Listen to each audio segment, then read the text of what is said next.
हौसला वो मंजर भी आएगा, प्यासे के पास चलकर समंदर भी आएगा, थक कर ना बैठ ए मंजिल के मुसाफिर, तुझे मंजिल भी मिलेगी और मिलने का मजा भी आएगा।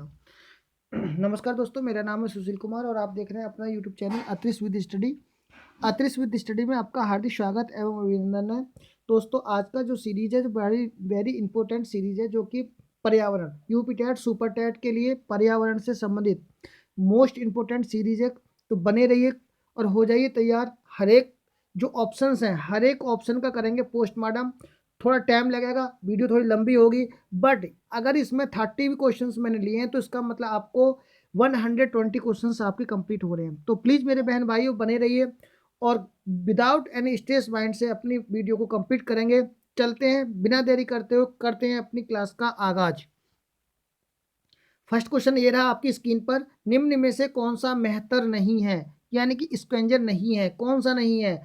देखो क्वेश्चन है अपने आप में मोस्ट इंपोर्टेंट क्वेश्चन है, ध्यान रखना, और आया हुआ क्वेश्चन है। ये भी बात है कि आया हुआ क्वेश्चन है तो आपको आंसर भी ऐसे ही देना है कि आपका देखते हैं कि स्टैंड आपका नॉलेज कहाँ पर करता है। तो मशरूम है, गिद्ध है, दीमक है, कैंचुआ है। तो आपको पता है जो प्रकृति का मेहतर कौन होता है। एक तो देखो आपको ही पता है कि गिद्ध तो है ही, वेरी गुड, गिद्ध है। और क्या लगता है आपको, आपका आंसर शायद मुझे ये लग रहा होगा कि ए फर्स्ट इज करेक्ट आंसर होगा, बट नहीं, ये आपका आंसर नहीं है। हमारा जो आंसर होगा इसमें आंसर है हमारा कैंचुआ। कैंचुआ नहीं है प्रकृति का मेहतर, यानी कि स्क्वेंजर नहीं है। तो सर इसमें होगा कौन सा, बात आती है कि इसमें होगा कौन सा। तो इसमें होगा कौन सा, यस। तो इसमें केंचुआ प्रकृति का मेहतर नहीं है। केंचुआ क्या है, एक किसान का मित्र है जो कि नीचे की उपजाऊ मिट्टियों, नीचे की मिट्टी को ऊपर निकालकर उपजाऊ यानी कि फर्टिलाइजेशन का काम करता है। ये क्या खाता है, ये यानी कि सड़ी गड़ी जो वहाँ की पौधों की पत्तियां होती हैं उनको खाकर उसको किस में चेंज कर देता है, ये मिट्टी में चेंज कर देता है। मशरूम, गिद्ध और दीमक ये क्या है, एक स्क्वेंजर का काम करते हैं, यानी कि ये प्रकृति का मेहतर माने जाते हैं। ठीक है दोस्तों, अब बात आती है कि इसमें कौन कौन से है। तो केंचुआ की बात समझ में आ गई आपको, क्या ये प्रकृति का मेहतर नहीं है। क्या है ये, और देखो जीवाणु यानी कि बैक्टीरिया, जीवाणु, कवक, कवक और केंचुआ। केंचुआ ये क्या है, ये सभी क्या है, ये अपघटक हैं। क्या है ये, अपघटक, ध्यान रखेंगे, ये सभी क्या है, अपघटक। अपघटक क्या होते हैं, जो मृत जीवों को तोड़ते हैं और उन्हें सरल पदार्थों में परिवर्तित कर देते हैं। ध्यान रखना, अपघटक क्या होते हैं, जो जटिल अपशिष्ट यानी कि जो जटिल होते हैं, अपशिष्ट होते हैं बचे हुए, और मृत जीवों को तोड़ते हैं और क्या करते हैं, ये उन पदार्थों को परिवर्तित कर देते हैं। इसमें अपघटक, ध्यान रखना है। आगे क्या है, स्क्वेंजर कौन कौन से आते हैं, मेहतर कौन कौन से हैं। एक हो गया लकड़बग्गा, क्या, लकड़, लकड़बग्गा, लकड़बग्गा है आपका स्क्वेंजर। गिद्ध है आपका स्क्वेंजर। मशरूम, दीमक, ये आपके क्या है, कौवा यानी कौवे आपके क्या है, ये स्क्वेंजर का काम करते हैं। सही है। अब बात आती है मशरूम के बारे में, थोड़ा सा क्या है, यानी कि ये जो जानवर होते हैं, ये बायोम्स के मास्क को, ये पौधे होते हैं, इनका काम ये करते हैं। ठीक है, तो आपको ये चीज़ को दिमाग में आ गया होगा।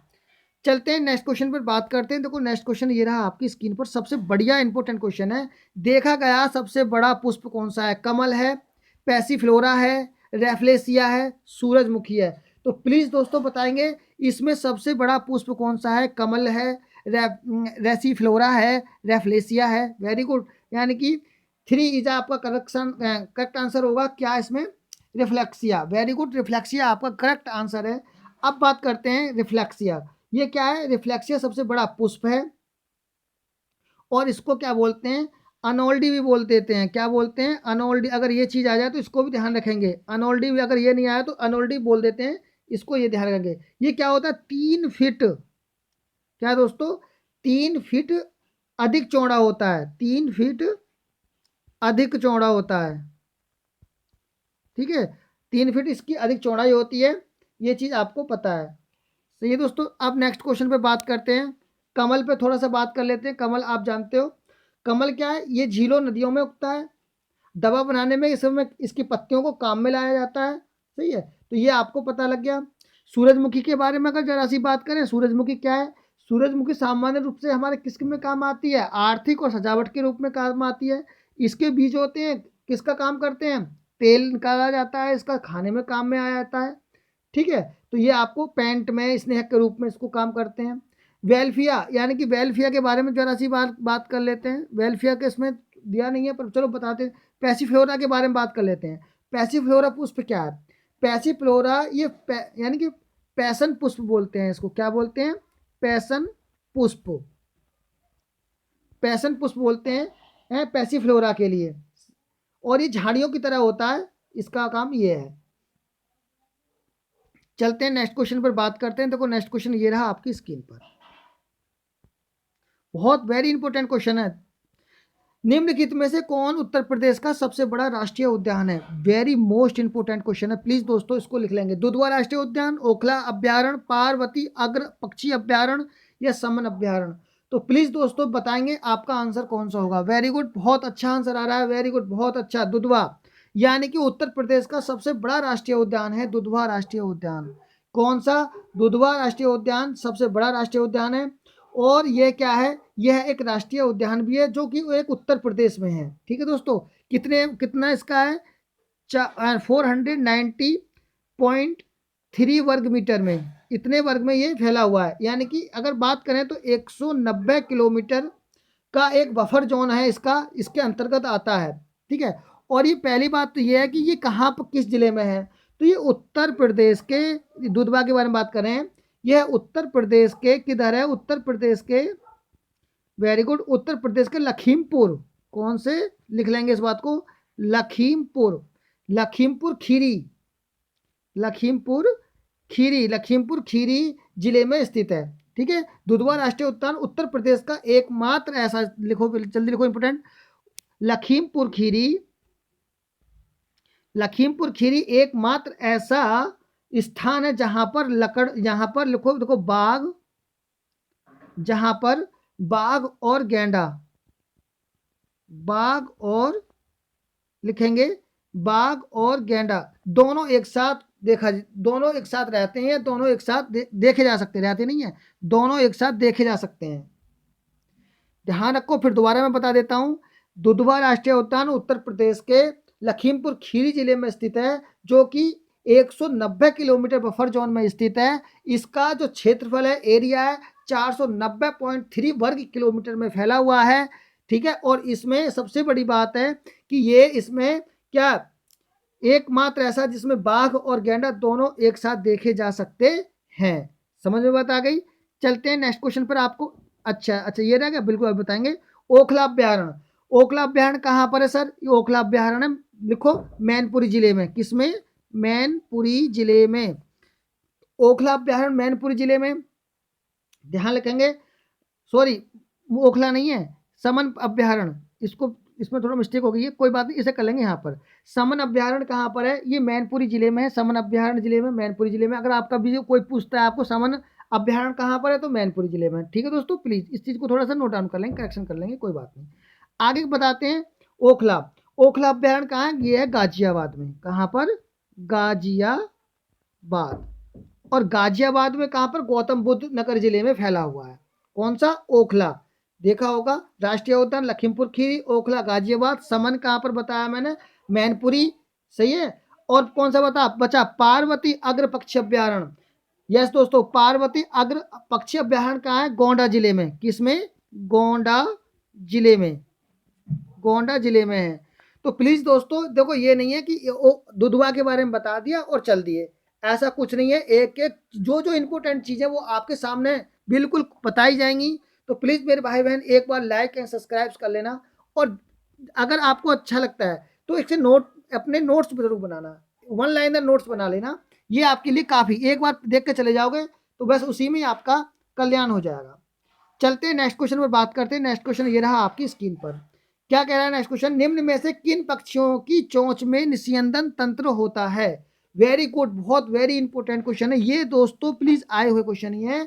फ्लेमिंगो हंसवार, फ्लेमिंगो हंसावर में, रोविन में, मेकाओ में या गौरैया में, यानी कि इसकी चोंच में निस्यंदन तंत्र जो होता है वो किस में होता है? आप जल्दी इस चीज को बताएंगे, जल्दी बताएंगे दोस्तों, प्लीज जल्दी इस चीज के बारे में बताएंगे कि किसके उसमें निस्यंदन तंत्र मिलता है। यस, जल्दी इसके बारे में बात करेंगे। यस, वेरी गुड, बहुत अच्छा आंसर आ रहा है, वेरी गुड, बहुत क्या है, वेरी गुड, क्या है, फ्लेमिंगो हंसावर। फ्लेमिंगो हंसावर क्या है, इस इनकी चोंच में निस्यंदन तंत्र होता है, जिसमें कहा जाता है, कहावत है कि दूध के लिए पी लेता है हंस और पानी के लिए पानी रह जाता है। तो इसमें निस्यंदन तंत्र का वर्क करता है ये हंसावर के पास में कैसी चोंच होती है, इसकी सपाट और चौड़ी चोंच होती है, जिसमें का जल के निकायों पर ये भोजन भोजन करता है। कहने का मतलब ये है इसका। ठीक है, अब बात करते हैं निस्यंदन का मतलब क्या है। इसकी चोंच में जो मौजूद निस्यंदन प्रणाली इस तरह होती है कि इसके भोजन प्रयोजनों के लिए पानी से निस्यंदन करने में क्या मिलती है, इसको मदद मिलती है। ठीक है दोस्तों, चलो, इसमें तो निस्यंदन मतलब होता है फिल्टराइजेशन करना, ध्यान रखना है, ज़्यादा इस पर कन्फ्यूजन होने की जरूरत नहीं है। बात कर लेते हैं जरा सी जल्दी जल्दी चलते चलते रोबिन की। रोबिन क्या है, ये यूरोपीय छोटी चिड़िया है, लिख लेंगे। रोबिन क्या है, ये यूरोपीय, लिख लेंगे, यूरोपीय लिखेंगे, यूरोपीय, एक छोटी चिड़िया है। कौन सी चिड़िया है, छोटी चिड़िया, यूरोपीय छोटी चिड़िया है। कौन, रोबिन, ध्यान रखेंगे चीज का। ठीक है, और क्या करती है ये, मुख सीधी यानी पतली होती है, सीधी होती है, और कीड़े मकोड़े अधिकतर ये खाती है। और ये निस्यंदन प्रणाली इसके लिए आवश्यक नहीं है, ना कि ये करती है, कि इसकी चोंच छोटी होती है। अब बात करते हैं छोटी सी मकाओ के बारे में। प्लीज दोस्तों देखो, कंफ्यूज मत होना, और कंफ्यूज का मतलब नहीं, मतलब एक ये नहीं कि क्या क्या बता रहे हैं।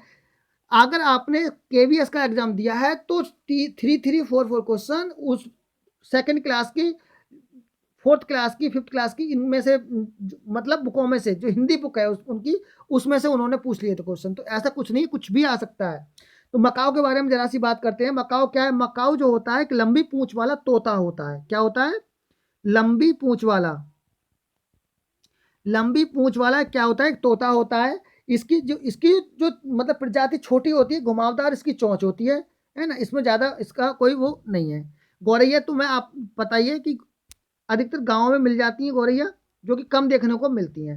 नेक्स्ट क्वेश्चन में बात करते हैं। नेक्स्ट क्वेश्चन ये रहा आपकी स्क्रीन पर। ये तो हो गया हमारा, यानी कौन सा पक्षी हंस निस्यंदन का वर्क करता है, तो फ्लेमिंगो हंसावर। तो आपका ए इज अ करेक्ट आंसर, इसमें हमने बता दिया।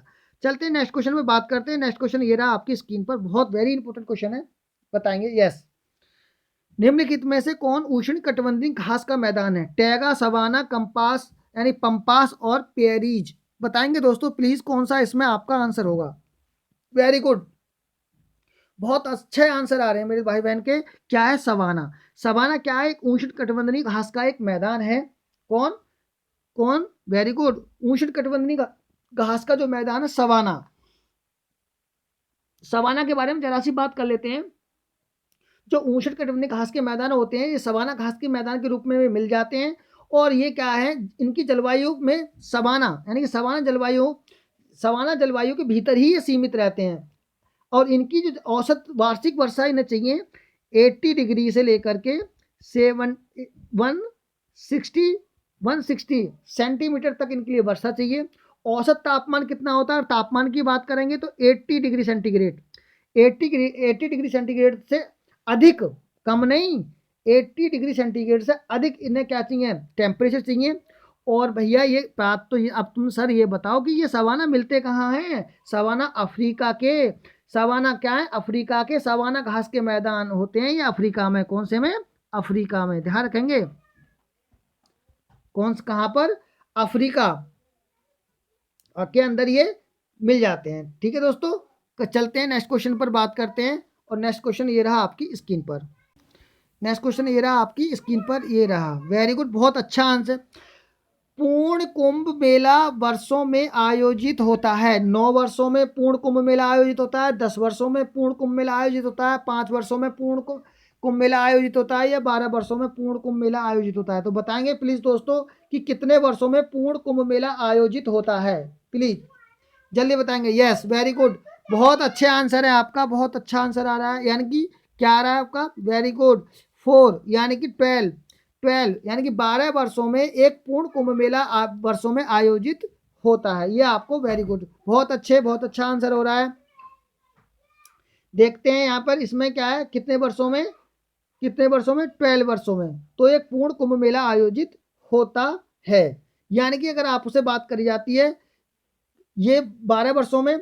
और अर्ध कुंभ कहाँ पर होता है? अर्ध कुंभ मेला अधिकतर इलाहाबाद, हरिद्वार, ये यानी कि अर्ध कुंभ के बारे में अगर बात करें आपसे, ये क्वेश्चन आया था एक बार, अर्ध कुंभ के बारे में बात करता है तो अर्ध कुंभ भैया कहाँ लगता है? कितने वर्षों के बाद? 6 वर्षों के बाद। पूर्ण कुंभ कितने वर्षों के बाद? 12 वर्षों के बाद। ध्यान रखेंगे कहाँ कहाँ लगता है कुंभ का मेला? हरिद्वार, इलाहाबाद, उज्जैन, ये ध्यान रखेंगे। पूर्ण कुंभ मेला 12 वर्षों में और अर्ध कुंभ मेला हरिद्वार, इलाहाबाद में लगता है। अर्ध कुंभ मेला 6 वर्षों के बाद।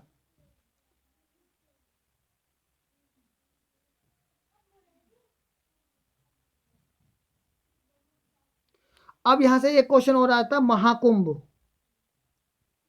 छोटा सा मैं आपको लिख देता हूं महाकुंभ, क्योंकि पता नहीं क्या पूछ ले। महाकुंभ के बारे में जरा सी बात लिख लेंगे।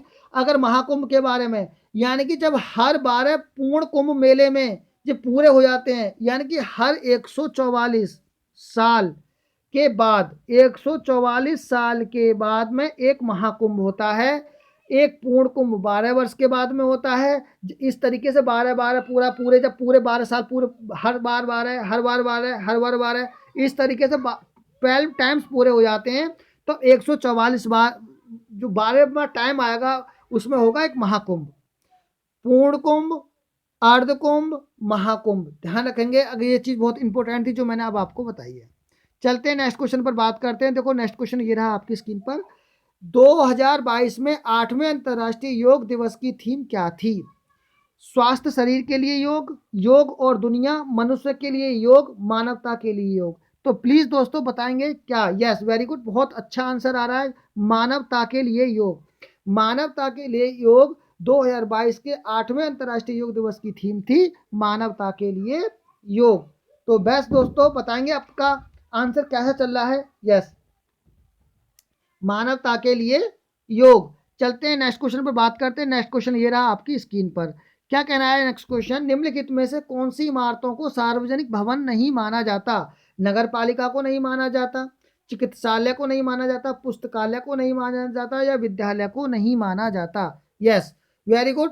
यानी कि सार्वजनिक इमारतें, देखो नगर पालिका को सभी लोग, है ना, चिकित्सालय के लिए आम, पुस्तकालय में आम, पर विद्यालय में तो वही अधिकतर जाते हैं जहां उनके एडमिशन वगैरह होते हैं। तो ये इनको हम क्या नहीं, सार्वजनिक चीजें नहीं मानते, है ना, सार्वजनिक चीज नहीं मानते, सार्वजनिक भवन नहीं मानते। किसको? विद्यालय को। तो डी इजा हमारा करेक्ट आंसर होगा। चलते हैं नेक्स्ट क्वेश्चन पर बात करते हैं। नेक्स्ट क्वेश्चन ये रहा आपकी स्क्रीन पर। क्या कह रहा है? FSSAI का पूरा नाम क्या है? यानी कि कंप्लीट नेम ऑफ FSSAI। तो कह रहा है food supplements and the standards authority of India. B में कह रहा है food safety and standards authority of India. Food supplements and safety authority of India. Fourth में कह रहा है food safety and supplements authority of India. तो please दोस्तों बताएंगे आपका 10 का आंसर क्या होगा? मुझे आपके आंसर का क्या इंतजार है। तो प्लीज दोस्तों जल्दी बताएंगे आपका आंसर क्या है। Yes, very good. क्या आएगा आपका आंसर? 10 का, वेरी गुड। यानी कि B, food safety and standards authority of India. FSSAI का पूरा नाम है food safety and standards authority of India, इसका पूरा नेम है। ठीक है, समझ में बात आ गई। और इसका जो है, इसका क्या काम है, यानी कि इसकी स्थापना कब हुई थी? इसकी स्थापना हुई थी 206 में। कब हुई थी? 206 के तहत इसकी क्या स्थापना? खाद्य सुरक्षा और मानक का अधिनियम इसका काम करता है ये FSSAI। सही है, आगे करते हैं, नेक्स्ट क्वेश्चन पर चलते हैं। नेक्स्ट क्वेश्चन ये रहा आपकी स्क्रीन पर। आयरन का सबसे प्रचुर स्रोत कौन सा है? आयरन कहाँ मिलता है भाई? दूध में, हरी सब्जियों में, अंडों में, या सेब में?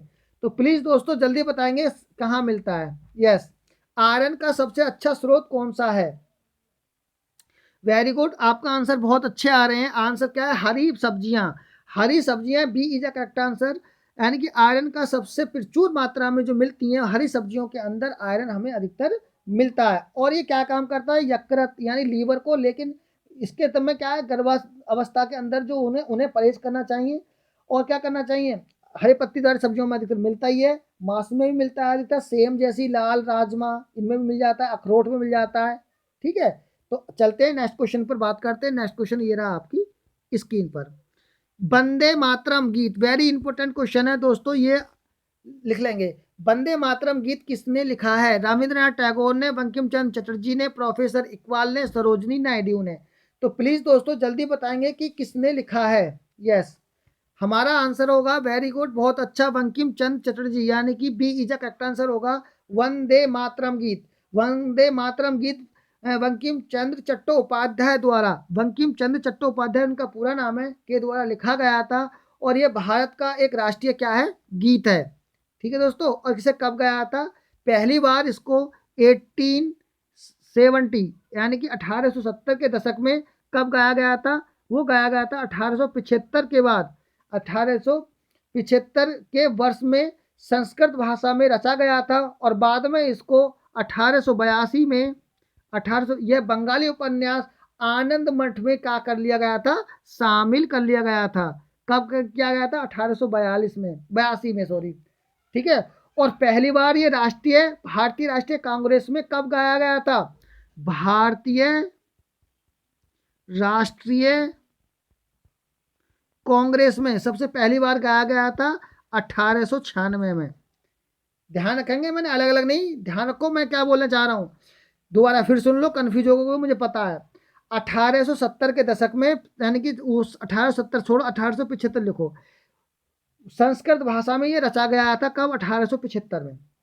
और 1882 में ये कब? 1882 में ये बंगाली उपन्यास था एक, आनंद मठ, आपको पता होगा, बंगाली उपन्यास था आनंद मठ में, इसको शामिल कर लिया गया था। और 1986 में पहली बार राष्ट्रीय कांग्रेस के अधिवेशन में इसको गाया गया था। बिल्कुल क्लियर है, बिल्कुल कंफ्यूज नहीं होना है। आगे बात आती है, अगर हम बात करते हैं रविंद्रनाथ टैगोर के बारे में, जरा सी बात करते हैं। रविंद्रनाथ टैगोर को क्या कहा जाता है? इनको गुरुदेव की क्या दी है संज्ञा, गुरुदेव की संज्ञा भी इनको जाना जाता है ना। और एक बंगाली बहुरूपिया, अगर कोई ये कहे आपसे कि बंगाली बहुरूपिया, बंगाली बहुरूपिया, बंगाली बहुरूपिया के नाम से भी, बंगाली बहुरूपिया कवि इसके बोले, या लेखक, संगीतकार, दार्शनिक, चित्रकार, इन सब के नाम से इनको रविंद्रनाथ टैगोर को जाना जाता है। और एक बात वेरी इंपॉर्टेंट जो अभी आई थी, यानी कि इन्हें साहित्य में नोबेल पुरस्कार, सबसे पहले साहित्य में नोबेल लिटरेचर में पुरस्कार कब मिला था? 1913 में, 1913 में नोबेल पुरस्कार पाने वाले ये गैर यूरोपीय और पहले बंगाली थे। ध्यान रखना, ये अंदर के फैक्ट बता रहा हूं मैं आपको। कौन से? 1913 में गैर यूरोपीय और पहले बंगाली थे जिनको लिए लिटरेचर में क्या मिला था? नोबेल पुरस्कार मिला था। और वह कौन सी थी? गीतांजलि। कौन सी? गीतांजलि, ध्यान रखेंगे, कौन सी? गीतांजलि, गीतांजलि।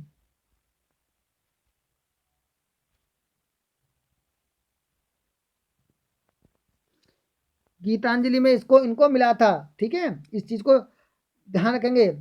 और क्या हुआ था, एक बात और लिखो, देखो इनके तो जो जरा सी फैक्ट इनको मैं लिखवा देता हूँ। 1915 में जॉर्ज पंचम के द्वारा इनको नाइटहुड की उपाधि, नाइटहुड, ध्यान रखेंगे इस चीज का भी, कब दी गई थी? नाइटहुड की उपाधि रविंद्रनाथ टैगोर को 1915 में किसने दी थी? जॉर्ज पंचम ने दी थी। ध्यान रखेंगे इस चीज को। लेकिन उन्होंने जब 1919 का अमृतसर हुआ था, ध्यान रखेंगे, 1919 का अमृतसर हुआ था, तो इन्होंने क्या हुआ था, वो नाइटहुड की उपाधि, जलियांवाला हत्याकांड 1919 का, ध्यान रखेंगे, उसको नरसंहार जब हुआ था, और ये नाइटहुड की उपाधि इन्होंने क्या कर दी थी? वापस कर दी थी। और एक इंपॉर्टेंट फैक्ट इनके बारे में और लिखो, वह यह जो थे विश्व विश्व भारती विद्यालय के संस्थापक भी थे। कौन है? विश्व भारती विश्वविद्यालय, विश्वविद्यालय के क्या थे? संस्थापक, फाउंडर भी थे।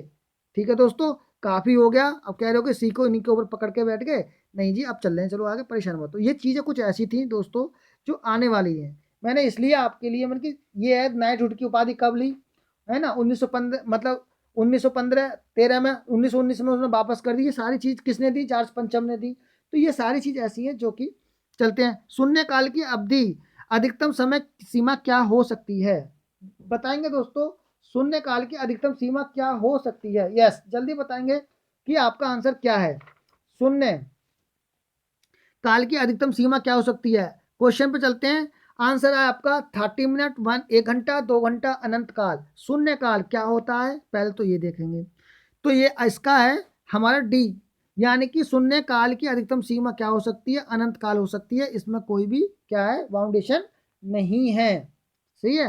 तो ये इसमें जरा सा शून्य काल के बारे में बात कर लेते हैं, जरा सी जल्दी से देखते हैं क्या है। शून्यकाल क्या होता है? जब लोकसभा में शून्यकाल के दौरान जो भी मामले होते हैं, जो भी मामले उठाए जाने होते हैं, वो सदस्य प्रतिदिन 8 बजे से, ध्यान रखेंगे, 8:30 से 9 बजे तक उनको क्या कर सकते हैं? उनके बीच अध्यक्ष के रूप में स्पष्ट रूप से इसके विषय पर उल्लेखनीय नोटिस देता है, पहली बात। ठीक है। और जो अध्यक्ष होता है इन मामलों को वो उठा देने की क्या देता है? अनुमति दे या ना दे वो उसके हाथ में भी है। इन चीजों को ध्यान से सुन लेंगे। शून्यकाल का मतलब क्या है इन शब्द की? यानी कि शून्यकाल का मतलब होता है कि हमारी जो संसदीय प्रक्रिया है औपचारिक रूप से मान्यता प्राप्त नहीं है बिल्कुल नहीं है। मतलब वर्तमान में जो पत्र होता है, मत पत्र, कौन सा? मत पत्र। जो मत पत्र होता है उसकी प्राथमिकता के अनुसार प्रतिदिन 20 मामले, कितने? कुल 20 मामले शून्यकाल के दौरान उठाए जाने की अनुमति होती है। कुल कितने? 20 मामले उठाए जाने की अनुमति होती है प्रश्नकाल के दौरान, सॉरी मतलब कि शून्यकाल के दौरान। अब सबसे पहला चरण होता है प्रश्नकाल। सबसे पहला फर्स्ट में होता है प्रश्नकाल। क्या होता है? प्रश्नकाल। और प्रश्नकाल के प्रश्न होते हैं। और उसके बाद में क्या आता है? इन दोनों के बीच में जब सभापति अनुमोदित कर देते हैं, जब इनको आज्ञा दे देते हैं, तब उसके बाद में अनुमति मिलती है। पर शून्यकाल का भारतीय संसद में कोई भी नवाचार नहीं है। इन चीजों को ध्यान रखेंगे। अगर आपसे पूछ लेता है संसदीय नियमावली में इसका उल्लेख है यानी कि शून्यकाल का, तो नहीं है। ये बात और ध्यान रखेंगे। शून्यकाल का कोई भी उल्लेख संसद में नवाचार में संसदीय नियमावली में नहीं है।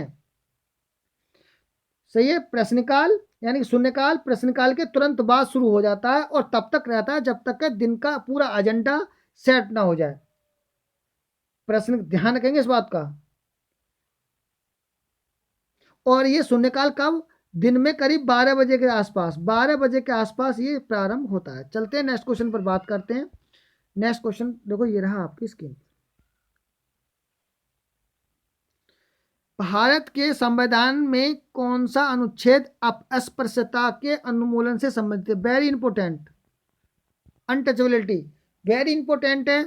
कौन सा? फोर्थ, यानी कि अनुच्छेद 17। अनुच्छेद 17 ये कहता है यानी छुआछूत पर अंत। किससे? छुआछूत का अंत कौन सा करता है? अनुच्छेद 17। चलते हैं नेक्स्ट क्वेश्चन में बात करते हैं। नेक्स्ट क्वेश्चन ये रहा आपकी स्क्रीन पर। क्या कह रहा है क्वेश्चन, ये देखते हैं। निम्नलिखित में से कौन भारतीय संविधान की कौन सी विशेषता फ्रांसीसी संविधान से ली गई है? यानी कि कौन सी भारतीय संविधान में ऐसी विशेषता है जो फ्रांस के संविधान से ली गई है, यानी मैच करती है? बताएंगे दोस्तों। सरकार का संसदीय स्वरूप का कानून का शासन, संवर्ती सूची और मौलिक कर्तव्य, स्वतंत्रता, समानता और बंधुत्वता, मौलिक अधिकता और प्रस्तावना, अधिकार और प्रस्तावना। तो प्लीज दोस्तों बताएंगे आपका 15 का आंसर क्या होगा। वेरी गुड, बहुत अच्छा आंसर आया। स्वतंत्रता, समानता और बंधुत्व है। अगर ये चीजें आती हैं, स्वतंत्रता, समानता और बंधुत्व की भावना, तो ये आप समझ जाना है कि ये आपका किससे लिए गए हैं? फ्रांस की संविधान से लिए गए हैं। तो ये आपका सी इज द करेक्ट आंसर होगा। वेरी बहुत अच्छे आंसर आ रहे हैं मेरे भाई बहन के, बहुत बढ़िया। चलते हैं नेक्स्ट क्वेश्चन पर बात करते हैं। नेक्स्ट क्वेश्चन ये रहा आपकी स्क्रीन पर। जंतु कोशिका में निम्न में से क्या नहीं पाए जाते? जंतु कोशिका के अंदर निम्न में से क्या नहीं पाए जाते? केंद्रक नहीं पाए जाते, हरित लवक नहीं पाए जाते, कोशिका द्रव्य नहीं पाए जाते, या माइट्रोकांडिया नहीं पाए जाते? तो प्लीज दोस्तों बताएंगे जंतु कोशिका के अंदर क्या नहीं पाए जाते। Yes, very good. क्या नहीं पाए जाते? हरित लवक नहीं पाए जाते। केंद्रक भी होता है, कोशिका द्रव्य भी होता है। माइटोकांडिया है तो कोशिका द्रव्य तो होगा ही होगा, यानी कोशिका द्रव्य है, माइटोकांडिया तो केंद्रक भी होगा। और हरित लवक किसमें पाए जाते हैं? ये पेड़ पौधों में पाए जाते हैं। तो वेरी गुड, बहुत अच्छा आंसर आ रहा है मेरे भाई बहन का, यानी कि B is the correct answer. चलते हैं नेक्स्ट क्वेश्चन में बात करते हैं। नेक्स्ट क्वेश्चन ये रहा आपकी स्क्रीन पर, आरबीसी का औसत जीवन काल कितना होता है? 80 दिन, 120 दिन, 150 दिन या 200 दिन? बताएंगे मेरे तो प्यारे बहन भाई, इसमें कौन सा होगा? वेरी गुड, यानी कि आरबीसी रेड ब्लड सेल्स जो होती हैं इनका कार्यकाल होता है 120 दिन। कितना होता है? 120 दिन। इनका जीवन काल जो होता है 120 दिन होता है। 120 दिन आरबीसी का औसतन जीवन काल जो होता है 120 दिन। नेक्स्ट क्वेश्चन पर चलते हैं। नेक्स्ट क्वेश्चन ये रहा आपकी स्क्रीन पर, किस प्रकार की फसल नाइट्रोजन के स्थिरीकरण के से मिट्टी की उर्वरता को बढ़ाती है? रेशेदार फसलें बढ़ाती हैं, तेल के बीज बढ़ाते हैं, बाजरा या दाल बढ़ाते हैं? तो वेरी गुड, बहुत अच्छा आपको पता है, very good, D is correct answer. दालें हैं जो नाइट्रोजन को क्या करते हैं, स्थिरीकरण का काम, इनकी जो गांठें बनती हैं उसमें नाइट्रोजन का स्थिरीकरण होता है। तो डी इज हमारा करेक्ट आंसर हो रहा है, दालें।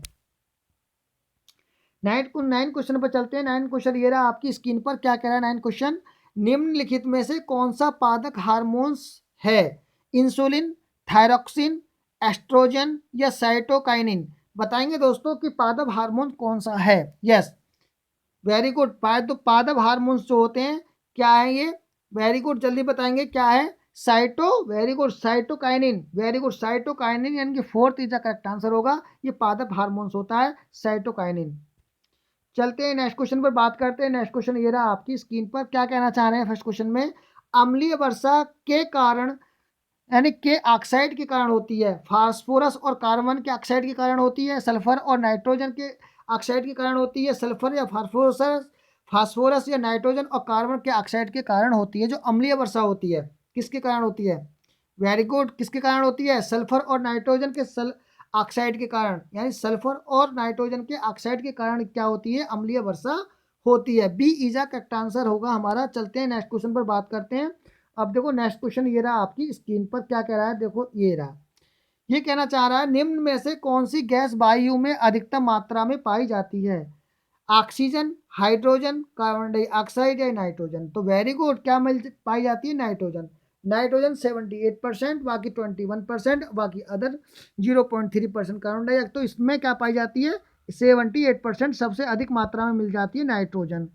चलते हैं नेक्स्ट क्वेश्चन में बात करते हैं। नेक्स्ट क्वेश्चन देखो ये रहा आपकी स्क्रीन पर, क्या कहा है इस क्वेश्चन में, भोपाल गैस त्रासदी के बाद कौन सा कानून लागू किया गया था? पर्यावरण संरक्षण अधिनियम, मोस्ट इंपोर्टेंट क्वेश्चन है दोस्तों, प्लीज लिख लेंगे। भोपाल गैस त्रासदी के बाद कौन सा कानून लागू किया गया था? पर्यावरण संरक्षण अधिनियम, वायु अधिनियम, प्रदूषण नियंत्रण अधिनियम, आपदा प्रबंधन अधिनियम? अच्छे क्वेश्चनों में से है, अपने आप में क्वेश्चन है, तो प्लीज दोस्तों जल्दी बताएंगे, जब भोपाल गैस त्रासदी हुई थी उसमें कौन सा कानून लाया गया था? यस, वेरी गुड, यानी कि पर्यावरण संरक्षण अधिनियम, यानी कि ए, पर्यावरण संरक्षण अधिनियम को लागू किया गया था भोपाल गैस त्रासदी के बाद, यानी कि first is the correct answer. चलते हैं नेक्स्ट क्वेश्चन पर बात करते हैं। नेक्स्ट क्वेश्चन ये रहा आपकी स्क्रीन पर, क्या कह रहा है, निम्नलिखित में से कौन सी संरचना उत्तरी पूर्वी महाद्वीप को दक्षिण अमेरिका महाद्वीप से जोड़ती है? तो पर्वत श्रृंखला जोड़ती है, स्थल संधि जोड़ती है, नहर जोड़ती है, जल संधि जोड़ती है? तो प्लीज दोस्तों जल्दी बताएंगे कौन सी जोड़ती है? वेरी गुड, बहुत अच्छे, क्या जोड़ती है? जल संधि। जल संधि के द्वारा उत्तरी अमेरिका महाद्वीप को दक्षिण अमेरिका महाद्वीप से जोड़ा जाता है, किसके द्वारा? जल संधि के द्वारा। तो D is a correct answer होगा हमारा। चलते हैं नेक्स्ट क्वेश्चन पे बात करते हैं। नेक्स्ट क्वेश्चन ये रहा आपकी स्क्रीन पर, भारत का एकमात्र सक्रिय ज्वालामुखी कहाँ पर है, कौन सा है? यह है लॉन्ग द्वीप, रंगत द्वीप, बैरन द्वीप, नील द्वीप? तो जल्दी बताएंगे दोस्तों कौन सा है? वेरी गुड, बैरन द्वीप, अंडमान निकोबार में, यानी बैरन द्वीप जो है भारत का एकमात्र सक्रिय ज्वालामुखी है, जो बैरन द्वीप है। ठीक है दोस्तों, यानी कि सी इज आ करेक्ट आंसर होगा। बहुत अच्छा आंसर आ रहा है, बहुत बढ़िया, अच्छे से, बहुत अच्छा कर रहे हैं आप लोग। भारत का एकमात्र सक्रिय ज्वालामुखी हो गया था बैरन द्वीप, वेरी गुड। नेक्स्ट क्वेश्चन पर चलते हैं। नेक्स्ट क्वेश्चन ये है आपकी स्क्रीन पर, उत्तर प्रदेश की सीमा कितने राज्यों के साथ लगती है? 6, 7, 8 या 9? आप बताएंगे दोस्तों कितने के साथ लगती है? वेरी गुड, बहुत अच्छा, कितनों के साथ? 8 ऐसे राज्य हैं जिनके साथ भारत की, उत्तर प्रदेश की राज्य की सीमा लगती है, यानी कि सी इज द करेक्ट आंसर होगा हमारा। चलते हैं नेक्स्ट क्वेश्चन पर बात करते हैं। नेक्स्ट क्वेश्चन ये रहा आपकी स्क्रीन पर। दुनिया का सबसे गहरा ग्रत, यानी कि सबसे गहरा ग्रत कौन सा है? याप है, अल्यूसियन है, मारियाना है, सुंदा है, कौन सा है प्लीज दोस्तों? दुनिया का सबसे गहरा यस मारियाना ट्रेंच, यानी कि सी इज द करेक्ट आंसर होगा कि दुनिया का सबसे गहरा ग्रत है मारियाना ट्रेंच। चलते हैं नेक्स्ट क्वेश्चन में बात करते हैं। नेक्स्ट क्वेश्चन ये रहा आपकी स्क्रीन पर। यमुना नदी के समांतर बहती है कृष्णा, गंगा, कावेरी या ब्रह्मपुत्र? वेरी गुड, आपको पता ही है कौन? गंगा। गंगा यमुना के समानांतर पैरेलल क्या होती है? फ्लो करती है। तो बी इजा हमारा करेक्ट आंसर हो जाएगा। चलते हैं नेक्स्ट क्वेश्चन पर बात करते हैं। नेक्स्ट क्वेश्चन ये रहा आपकी स्क्रीन पर। निम्नलिखित में से कौन सी अरावली पर्वत श्रृंखला की सबसे ऊंची चोटी है? गुरु शिखर, धूपगढ़, पंचमढ़ी या अन्नामुड़ी? जल्दी बताएंगे प्लीज दोस्तों कि पर्वत श्रृंखला अरावली की पर्वत श्रृंखला सबसे ऊंची कौन सी है? गुरु शिखर। वेरी गुड, गुरु शिखर सबसे ऊंची पर्वत श्रृंखला है गुरु शिखर। अरावली सबसे दुनिया की पुरानी पर्वत श्रृंखला है। चलते हैं दोस्तों, बात करते हैं नेक्स्ट क्वेश्चन पर। नेक्स्ट क्वेश्चन ये रहा आपकी स्क्रीन पर। निम्नलिखित में से कौन सा हो गया? गुरु शिखर। Very important. चलते हैं नेक्स्ट क्वेश्चन, देखो ये है। ईवीएस की एक शिक्षिका ने अपने छात्रों में सृजनात्मकता को बढ़ाने के लिए आप यानी कि अपसारी प्रश्न पूछेगी, उसे चुनिए। यानी कौन से प्रश्न पूछने चाहिए उसको? क्लोरोफिल क्या है? ध्वनि प्रदूषण को कम करने के लिए क्या आप एक कदम उठाइए, यानी क्या कदम उठाएंगे? खाद्य श्रृंखला क्या है? जल के 3 स्रोत के नाम लिखिए। अपसारी के बारे में बात करी जा रही है, तो अपसारी में क्या करेंगे? अलग अलग तरह के अपने अपने उदाहरण देंगे, अपने अपने एग्जाम्पल देंगे, अपने अपने तरीके से बताया जाएगा। तो ध्वनि प्रदूषण को कम करने के लिए आप क्या कदम उठाएंगे, किस तरीके से करेंगे? तो बी इजा हमारा करेक्ट आंसर होगा, यानी कि ध्वनि प्रदूषण को कम करने के लिए अलग अलग कदम उठाए जाएंगे। तो ये हमारा हो जाएगा। चलते हैं नेक्स्ट क्वेश्चन पर। देखा गया सबसे बड़ा पुष्प है, आपको बता ही दिया क्या है? रिफ्लेक्सिया सबसे बड़ा पुष्प है जो देखा गया है। तो अलग अलग टाइप हो गए। ये भी दोस्तों आपने कर लिया है। दुधवा राष्ट्रीय उद्यान आ जाएगा इसमें, आपको बता ही दिया था। ये भी हो गया। चल तो हो गया कंप्लीट। तो बताओ दोस्तों कैसी रही आपकी आज की तैयारी और कितने आपका स्कोर रहा? कमेंट बॉक्स में कमेंट करेंगे। थोड़ा मैंने इसलिए आज थोड़ा जल्दी कर दिया था, परेशान मत होना। हर एक मेरा जितनी वीडियो है देखना सब, क्योंकि मतलब हर एक मैंने ऑप्शंस को हिट करा है। तो स्टार्टिंग में तो करे थे, पर थोड़ा सा समय की थोड़ा सा प्रॉब्लम है, इसलिए थोड़ा आज थोड़े लास्ट के क्वेश्चनों में मैंने जल्दी कर दिए। तो ऐसा आगे नहीं होगा, इसके लिए मैं क्षमा चाहता हूँ। तो आपको, आपके मम्मी पापा को मेरा चरण स्पर्श करते हुए मैं अपनी वीडियो को क्लोज करता हूँ। Thanks a lot for watching my video.